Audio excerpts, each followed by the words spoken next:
Hello everyone. आज हम start करने वाले हैं इंटीग्रल्स।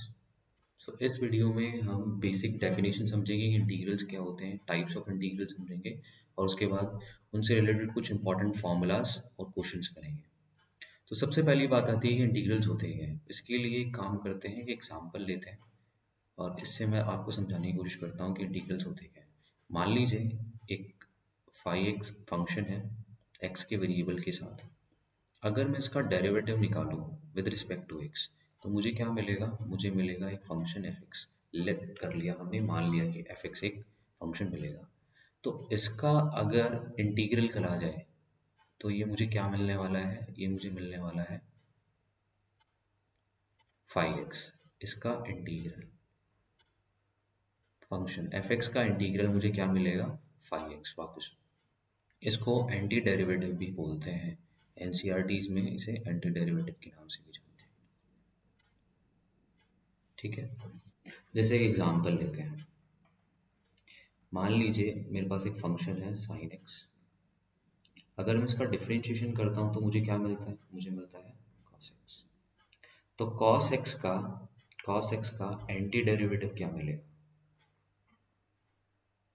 डेरिवेटिव क्या मिलने वाला है, एंटी डेरिवेटिव मुझे मिलने वाला है sin। आई होप आपको समझ में आएगा और इसी को ही इंटीग्रल्स बोलते हैं। जिस प्रोसेस के थ्रू जो प्रोसेस होता है, जिसके थ्रू हम एंटी डेरिवेटिव निकाल रहे हैं वो कहलाता है इंटीग्रेशन। जो हम निकाल रहे हैं वो इंटीग्रल्स हैं और जिस प्रोसेस के थ्रू कर रहे हैं उसे इंटीग्रेशन बोलते हैं। इंटीग्रेशन का जो सिंबल होता है वो ये है, ये हमारा सिंबल है। ये मेरा फंक्शन है जिसे मैं इंटीग्रेट कर रहा हूँ और जिसके रिस्पेक्ट में कर रहा हूँ, ये हमारा वेरिएबल है। जिसके रिस्पेक्ट में इंटीग्रेशन हो रहा है, ये मेरा फंक्शन हो गया जिसे इंटीग्रेट किया जा रहा है। और जिसके रिस्पेक्ट में कर रहा हूँ वो हमारा वेरिएबल हो गया। ये हमारा सिंबल है इंटीग्रेशन का। आई होप आपको इतनी बात समझ में आई होगी। एक एग्जांपल और ले लेते हैं इसका, उसको समझने की कोशिश करते हैं कि एक्चुअल में इंटीग्रेशन है क्या। जैसे मान लीजिए मेरा एक फंक्शन है fx जो कि है एक्स स्क्वायर। तो अगर मेरे पास ये फंक्शन fx एक्स स्क्वायर है और इसका मैं क्या निकालता हूँ, डेरिवेटिव निकालता हूँ f डैश x, तो ये मुझे क्या मिलेगा, ये मुझे मिलेगा 2x। तो 2x का एंटी डेरिवेटिव क्या होने वाला है,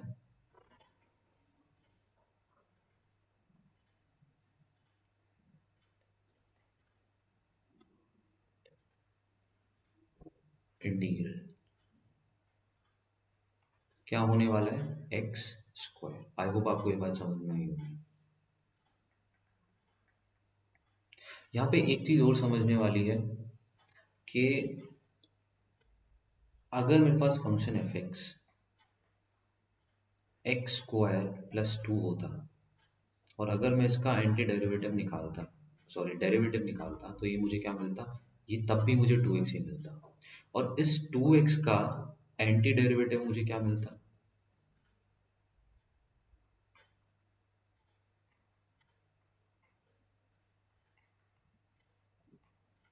इंटीग्रल क्या मिलता, एक्स स्क्वायर मिलता। तो इसका मतलब क्या हुआ, देखो प्लस साइन, ये जो 2 आया कांस्टेंट जो आया, क्योंकि ये कांस्टेंट है तो इसका डेरिवेटिव तो 0 हो जाएगा। लेकिन ये मुझे फिर डेरिवेटिव क्या दे रहा है, 2x दे रहा है, यहाँ भी डेरिवेटिव 2x है। सो क्या दोनों के लिए एंटी डेरिवेटिव सेम होगा, ये चीज समझने वाली है।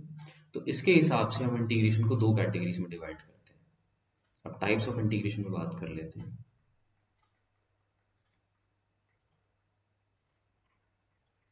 Types of integration, types of integration में पहला है इनडेफिनिट इंटीग्रल्स।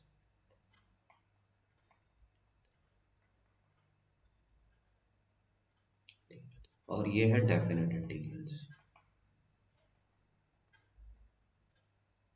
आप अभी परेशान होने की जरूरत नहीं है कि दोनों के लिए एंटी डेरिवेटिव क्या होगा।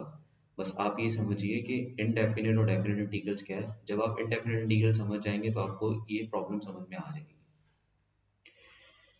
देखिए पहले हमें इंडेफिनिट इंटीग्रल पढ़ना है, उसके बाद डेफिनेट इंटीग्रल पढ़ना है।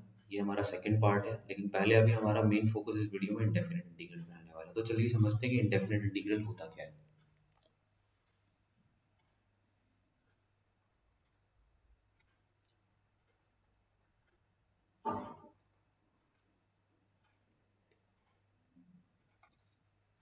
इनडेफिनेट इंटीग्रल्स क्या होते हैं? देखिए, ये होता है the family of all anti derivative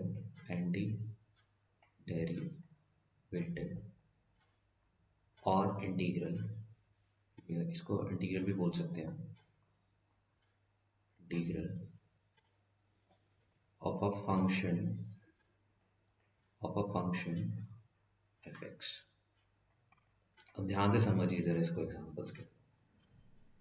मान लीजिए मेरे पास एक फंक्शन है एफ एक्स, और इसका मैंने इंटीग्रेशन किया विद रिस्पेक्ट टू एक्स, मतलब मैं इसका इंटीग्रल निकालूंगा तो मेरे पास क्या आ रहा है, 5x आ रहा है। तो इसका मतलब ये हुआ कि जो 5x है इसका डेरिवेटिव, इसका जो डेरिवेटिव है वो मुझे क्या देगा, fx।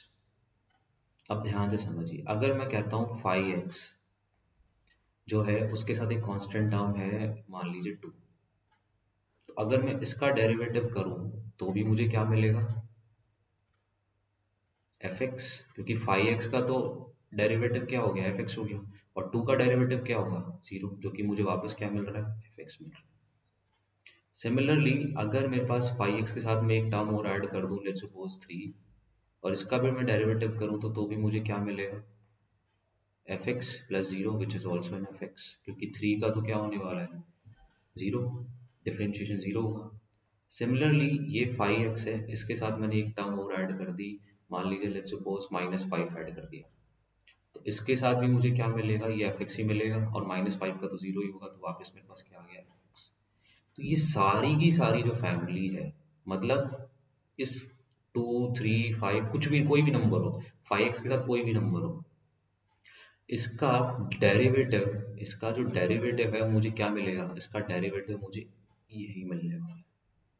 तो इसका मतलब क्या हुआ, इसका मतलब ये हुआ कि ये इतने सारे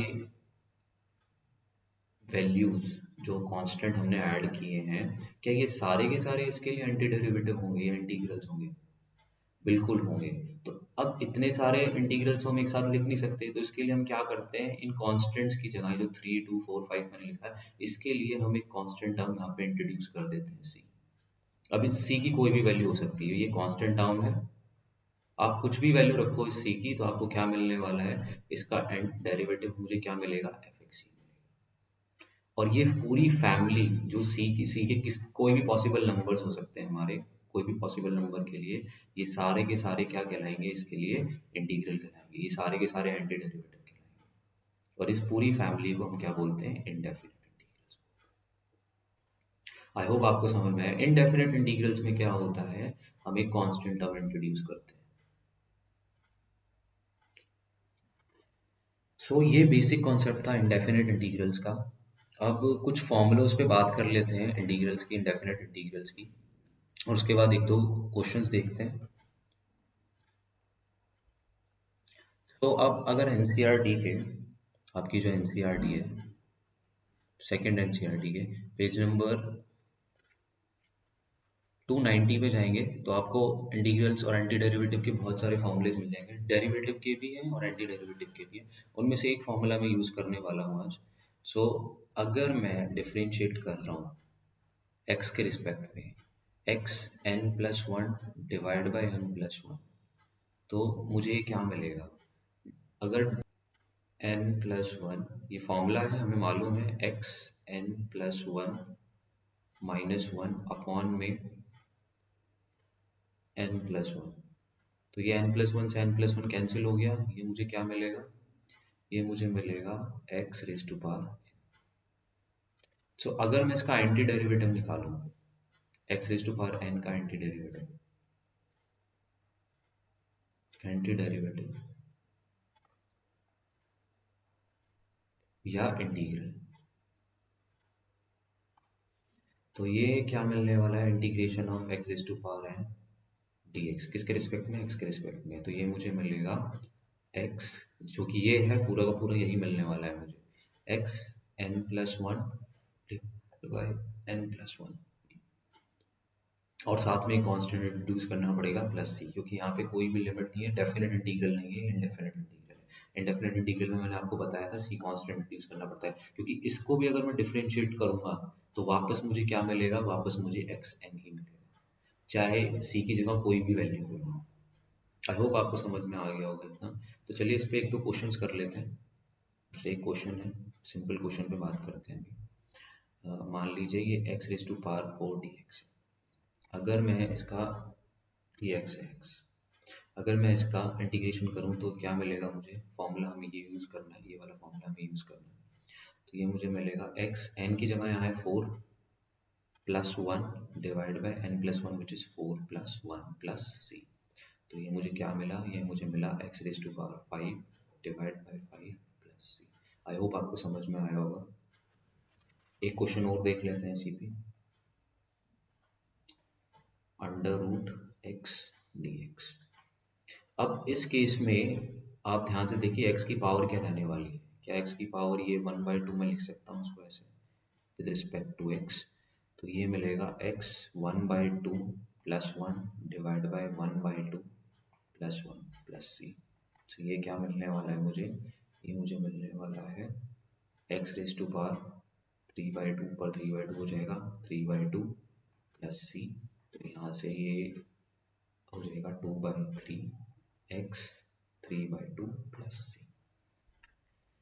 तो आई होप आपको ये चीज़ समझ में आई होगी। चलिए एक क्वेश्चन और देख लेते हैं इसमें। जैसे ये क्वेश्चन है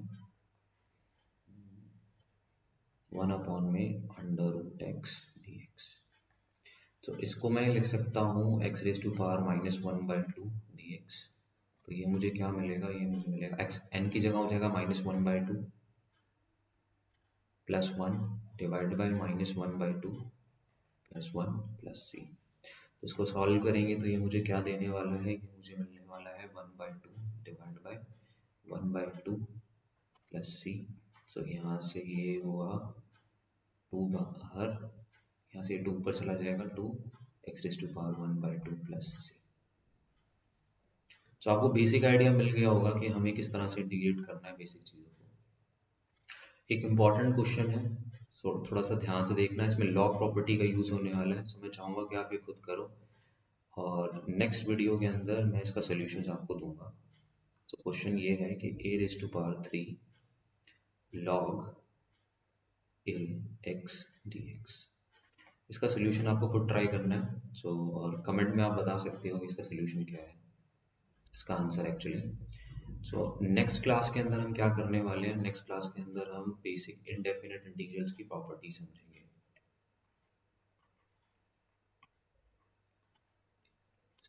कुछ प्रॉपर्टी समझने वाले हैं कि प्रॉपर्टीज क्या क्या हैं और उनका इस्तेमाल कैसे करना है, और उसके बाद फिर हम क्वेश्चंस देखेंगे एक्सरसाइज 7.1 के।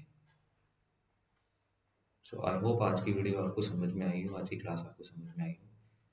सो नेक्स्ट क्लास में मिलते हैं, तब तक के लिए all the best, thank you.